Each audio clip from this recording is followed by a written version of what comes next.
नमस्कार साथियों, स्वागत है आपका अपने YouTube चैनल डॉक्टर सैंडी पर। उम्मीद करता हूँ आप सब लोग अच्छे होंगे। आज हम लोग चर्चा करने वाले हैं कक्षा 12 राजनीति विज्ञान का जो दूसरा अध्याय है, दो ध्रुवीयता का अंत, उसके तीसरे भाग की। उसका जो तीसरा भाग है, उसका जो मेन टॉपिक है, उसका नाम है सोवियत संघ का विघटन है, क्यों हुआ। विघटन का मतलब टुकड़े होना, यानी सोवियत संघ के टुकड़े हैं वो क्यों हुए, और सोवियत संघ का अंत में बंटवारा क्यों हुआ, उसके कारणों के बारे में आज हम लोग चर्चा करने वाले हैं। तो शुरू करते हैं मित्रों। तो आज का हमारा टॉपिक है सोवियत संघ का विघटन क्यों हुआ। हमारे सामने सबसे बड़ा प्रश्न ये उठता है कि आखिर विश्व की दूसरी सबसे बड़ी महाशक्ति अचानक कैसे बिखर गई। अब मित्रों, सबसे पहले हमारे मन में सबसे बड़ा प्रश्न है वो यही उठता है कि आखिर विश्व की दूसरी सबसे बड़ी महाशक्ति, पहली बड़ी महाशक्ति थी उस समय अमेरिका और दूसरी सबसे बड़ी महाशक्ति थी सोवियत संघ। तो वो दूसरी सबसे बड़ी महाशक्ति सोवियत संघ अचानक कैसे बिखर गई। सबसे पहले हमें यह समझना पड़ेगा कि सोवियत संघ के रूप में न तो कोई राज व्यवस्था पहली बार टूटी है और न ही आखिरी बार, लेकिन हमें यह भी समझना पड़ेगा कि सोवियत संघ के जिस प्रकार से टुकड़े हुए, तो पहली बार कोई राज व्यवस्था पहली बार नहीं टूटी है। उससे सोवियत संघ से पहले भी कई बार कई देशों का बंटवारा हो चुका था और ये कोई आखिरी बार भी नहीं हुआ। उसके बाद में भी सोवियत संघ के जैसे कई देशों का टुकड़ा या विघटन है वो हो चुका था। तो ये कोई पहली बार नहीं हुआ और ये कोई आखिरी बार भी नहीं हुआ। सोवियत संघ के विघटन के कुछ विशेष कारण जरूर हो सकते हैं। अब हम आज चर्चा कर रहे हैं कि भाई सोवियत संघ का विघटन यानी सोवियत संघ के टुकड़े क्यों हुए, तो इसके पीछे कुछ विशेष कारण जरूर हो सकते हैं। उन कारणों की आज हम लोग चर्चा कर लेते हैं। तो सोवियत संघ के विघटन के प्रमुख कारण है, पहला जो कारण है वो ये है, सोवियत संघ की राजनीतिक आर्थिक संस्थाएं लोगों की आकांक्षाओं को पूरी नहीं कर सकी। जो सोवियत संघ की राजनीतिक और आर्थिक संस्थाएं थी यानी सोवियत संघ की सरकार थी, वो वहां की जनता की आकांक्षाओं को यानी वहां सोवियत संघ की जनता की इच्छाओं को पूरी नहीं कर पाई। सोवियत संघ की राजनीतिक आर्थिक संस्थाएं अंदरूनी कमजोरी के कारण लोगों की आकांक्षाओं को पूरा नहीं कर सकी और यही सोवियत संघ के पतन का मुख्य कारण रहा है कि भाई सोवियत संघ की जो भी राजनीतिक आर्थिक संस्थाएं थी वो अपनी खुद की कमजोरी के कारण वहां के लोगों की आकांक्षाओं को पूरी नहीं कर सकी और इसी को हम लोग सोवियत संघ के पतन का यानी सोवियत संघ के विघटन टुकड़े होने का मुख्य कारण समझ सकते हैं। कई सालों तक सोवियत संघ की अर्थव्यवस्था खराब रही, जिससे उपभोक्ता वस्तुओं की बड़ी कमी हो गई और सोवियत संघ की जनता अपनी राज व्यवस्था को शक की नजरों से देखने लगी। अब सोवियत संघ की जो अर्थव्यवस्था है वो कई सालों से खराब रही थी और हम सब लोगों को पता है कि किसी भी देश की अर्थव्यवस्था है वो किसी भी देश की रीढ़ शासन व्यवस्था की रीढ़ की हड्डी होती है। अब जब देश की अर्थव्यवस्था ही खराब होगी तो उस देश की शासन व्यवस्था सही ढंग से कैसे चल पाएगी। तो कई सालों से ऐसा हो रहा था, सोवियत संघ की जो अर्थव्यवस्था ही वो खराब चल रही थी और इससे उपभोक्ता वस्तुएं, देश में लोगों को अपना जीवन यापन करने के लिए कई चीजों की आवश्यकताएं होती है। तो अर्थव्यवस्था खराब होने के कारण सोवियत संघ की जनता को उपभोक्ता वस्तुओं की बड़ी कमी हो गई और सोवियत संघ की जनता अपनी सरकार को शक की दृष्टि से देखने लगी कि भाई ये कैसी सरकार है जो हमारी रोजाना की उपभोक्ता वस्तुओं की कमी को भी पूरा नहीं कर सकी। तथा लोगों ने राज व्यवस्था पर खुलेआम सवाल खड़े करने शुरू कर दिए। यहाँ तक लोगों ने सवाल खड़े करने शुरू कर दिए सरकार से कि भाई आप कैसे हमारे ऊपर शासन व्यवस्था कर रहे हो, हमें हमारे जो रोजाना जीवन में काम आने वाली वस्तुएं हैं वो भी नहीं मिल पा रही। तो इसलिए वहां के लोगों ने राज व्यवस्था यानी वहां की सरकार पर खुलेआम सवाल खड़े करना शुरू कर दिए। तो यह था पहला कारण सोवियत संघ के विघटन टुकड़े होने का, वो था सोवियत संघ की राजनीतिक आर्थिक संस्थाएं लोगों की आकांक्षाओं को पूरा नहीं कर सकी। दूसरा जो कारण है सोवियत संघ के विघटन का वो है सोवियत संघ की अर्थव्यवस्था का बिल्कुल चौपट हो जाना। सोवियत संघ ने अपनी अर्थव्यवस्था का अधिकांश हिस्सा परमाणु हथियार और सैन्य साजो सामान पर खर्च कर दिया। अब सोवियत संघ की अर्थव्यवस्था क्यों खराब हो गई, क्यों चौपट हो गई, क्योंकि सोवियत संघ ने अपनी अर्थव्यवस्था का क्या किया, अधिकांश जो हिस्सा है वो परमाणु हथियारों पर खर्च कर दिया और अन्य सैन्य साजो सामान यानी सेना के काम आने वाले सामानों के ऊपर खर्च कर दिया। तो फिर बाकी जनता के ऊपर खर्च करने के लिए पैसे बचे ही नहीं। सोवियत संघ ने दूसरे छोटे देशों को अपने नियंत्रण में लेने के लिए भी अपनी अर्थव्यवस्था का हिस्सा उन छोटे देशों के विकास पर खर्च कर दिया। इसके अलावा सोवियत संघ ने क्या किया, जो दूसरे छोटे देश थे उन छोटे देशों को अपने नियंत्रण में लेने के लिए क्या किया, अपने देश की अर्थव्यवस्था का पैसा उन देशों के विकास पर खर्च कर दिया ताकि सोवियत संघ क्या करे, उन छोटे देशों को अपने नियंत्रण में ले सके। तो इसलिए सोवियत संघ की अर्थव्यवस्था चौपट हो गई। पहली जो चौपट होने का कारण तो ये था कि सोवियत संघ अपनी अर्थव्यवस्था का अधिकांश हिस्सा परमाणु हथियार और सेना के साथ जो सामान पर खर्च करता था। दूसरा, सोवियत संघ दूर से छोटे देशों को अपने कंट्रोल में, अपने नियंत्रण में लेने के लिए उन छोटे देशों के अंदर विकास कार्य करवा रहा था। इससे सोवियत संघ की अर्थव्यवस्था पर गहरा आर्थिक दबाव बना और सोवियत संघ की अर्थव्यवस्था बिल्कुल चौपट हो गई। इससे क्या हुआ, सोवियत संघ की जो अर्थव्यवस्था थी उसके ऊपर बहुत ज्यादा गहरा आर्थिक दबाव बना और सोवियत संघ की अर्थव्यवस्था बिल्कुल चौपट हो गई। किसी भी देश की अर्थव्यवस्था उस देश की शासन व्यवस्था की रीढ़ की हड्डी होती है। यह पहले भी होता था, आज भी होता है कि किसी भी देश की अर्थव्यवस्था होती है वो किसी भी देश की शासन व्यवस्था की रीढ़ की हड्डी है, वो मानी जाती है। इसलिए अगर अर्थव्यवस्था ही चौपट हो जाएगी तो उस देश का विघटन होना तो निश्चित है। तो अगर किसी देश की अर्थव्यवस्था ही खत्म हो जाएगी तो उस देश के टुकड़े होना तो निश्चित ही माना जाता है। तीसरा जो कारण है वो है सोवियत संघ की जनता की बढ़ती समझ।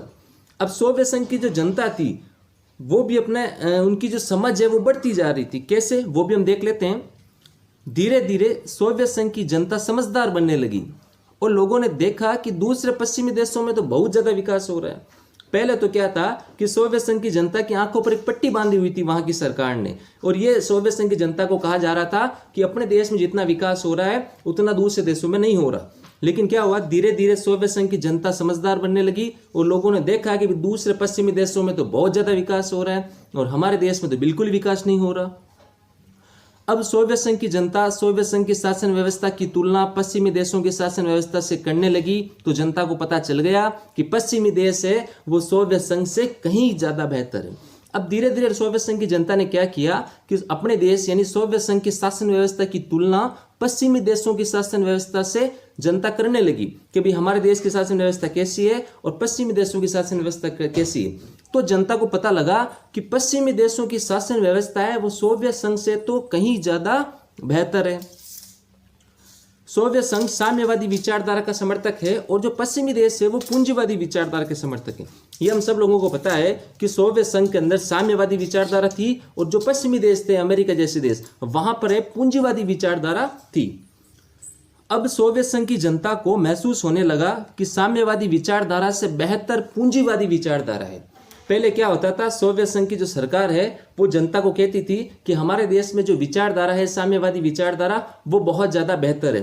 लेकिन धीरे धीरे सोवियत संघ की जनता को ये बात महसूस होने लगी कि साम्यवादी विचारधारा से बेहतर तो पूंजीवादी विचारधारा है, क्योंकि पश्चिमी देश अपना बहुत ज्यादा विकास कर रहे हैं।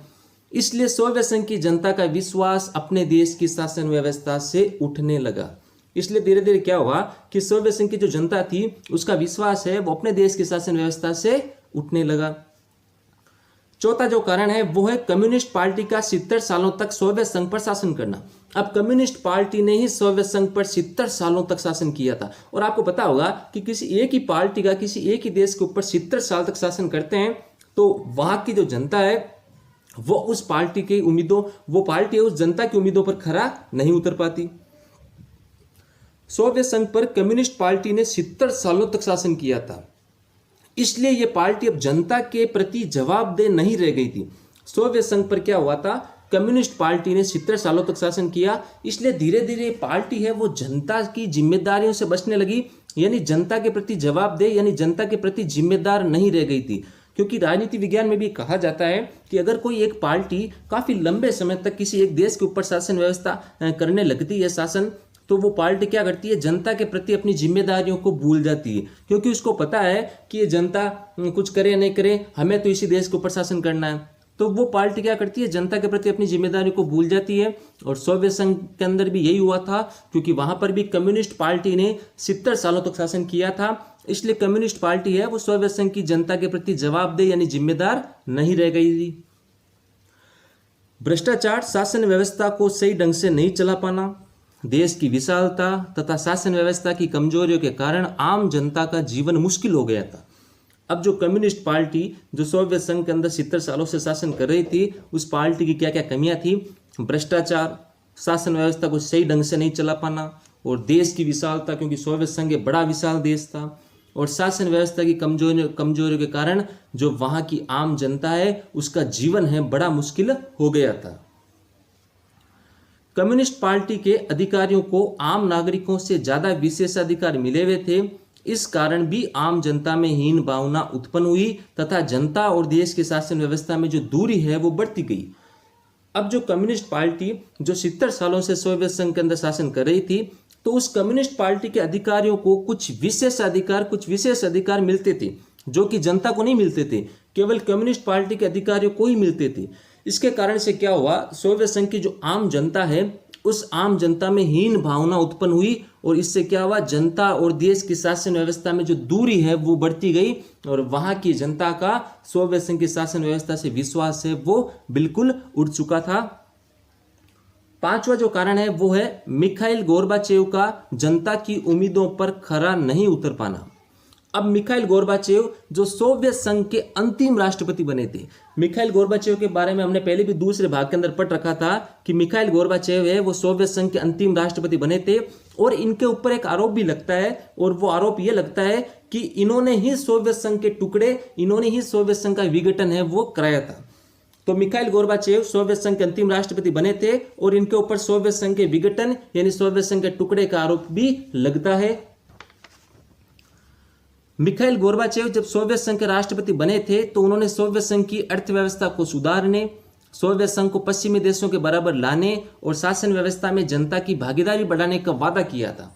जब मिखाइल गोर्बाचेव सोवियत संघ के अंतिम राष्ट्रपति बने थे तो उन्होंने वहां की जनता से कुछ वादे किए थे, जैसे कि उन्होंने कहा था कि भाई मैं सोवियत संघ की अर्थव्यवस्था को सुधारूंगा, सोवियत संघ को पश्चिमी देशों के बराबर लाऊंगा, क्योंकि पश्चिमी देशों में तो बहुत ज़्यादा विकास हो रहा था और सोवियत संघ पिछड़ा हुआ था। तो उन्होंने दूसरा वादा किया था कि हम लोग सोवियत संघ को पश्चिमी देशों के बराबर लाएंगे। और तीसरा उन्होंने वादा किया था कि शासन व्यवस्था में जनता की जो भागीदारी है उसको बढ़ाया जाएगा। मिखाइल गोर्बाचेव धीरे धीरे अपने वादों को पूरा भी कर रहे थे और जो सोवियत संघ के अंतिम राष्ट्रपति थे मिखाइल गोर्बाचेव वो धीरे धीरे अपने वादों को पूरा भी कर रहे थे, लेकिन जनता की उम्मीदें थी कि वो अपने वादे जल्दी पूरा करें। अब मिखाइल गोर्बाचेव तो अपने जो उन्होंने जो सोवियत संघ की जनता से वादे किए थे वो वादे अपने धीरे धीरे पूरे कर रहे थे, लेकिन वहां की जनता को ये उम्मीद थी और वहां की जनता की ये सोच थी कि मिखाइल गोर्बाचेव है उनको अपने वादे हैं वो जल्दी जल्दी पूरे करने चाहिए। कुछ लोग सोच रहे थे कि गोर्बाचेव अपने वादों को पूरा करने में जल्दबाजी कर रहे थे। अब देखो, जनता का भी बंटवारा हो गया था।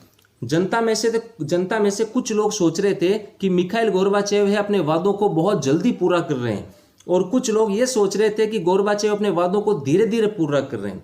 इससे जनता भी बंट गई थी। आधी जनता ये सोच रही थी कि मिखाइल गोर्बाचेव है अपने वादों को पूरा करने में इतनी जल्दबाजी क्यों बता रहे हैं, अपने वादों को धीरे धीरे पूरा क्यों नहीं कर रहे हैं, इतना जल्दी पूरा क्यों कर रहे हैं। और आधी जनता ये सोच रही थी कि मिखाइल गोर्बाचेव अपने वादों को धीरे धीरे पूरा क्यों कर रहे हैं, जल्दबाजी में पूरा क्यों नहीं कर लेते। इस प्रकार से जनता भी आपस में बंट गई थी। और लास्ट 6 नंबर कारण है सोवियत संघ के गणराज्यों द्वारा राष्ट्रीयता तथा संप्रभु की भावना। अब सोवियत संघ है उसके अंदर कई गणराज्य थे, वो गणराज्य भी स्वतंत्र होना चाहते थे, संप्रभु होना चाहते थे। सोवियत संघ के विघटन का यह सबसे प्रमुख कारण माना जाता है। अभी तक हमने जिन 6 कारणों की चर्चा की सोवियत संघ के विघटन टुकड़े होने में, उनमें जो सबसे प्रमुख कारण माना जाता है वो यही है कि सोवियत संघ के गणराज्यों द्वारा राष्ट्रीयता तथा संप्रभु की भावना। सोवियत संघ के कुछ गणराज्य स्वयं सोवियत संघ से अलग होकर संप्रभु बनना चाहते थे। अब जो सोवियत संघ के अंदर कुछ गणराज्य शामिल थे वो गणराज्य स्वयं सोवियत संघ से अलग होकर संप्रभु बनना चाहते थे, खुद का अपना देश है वो बनाना चाहते थे।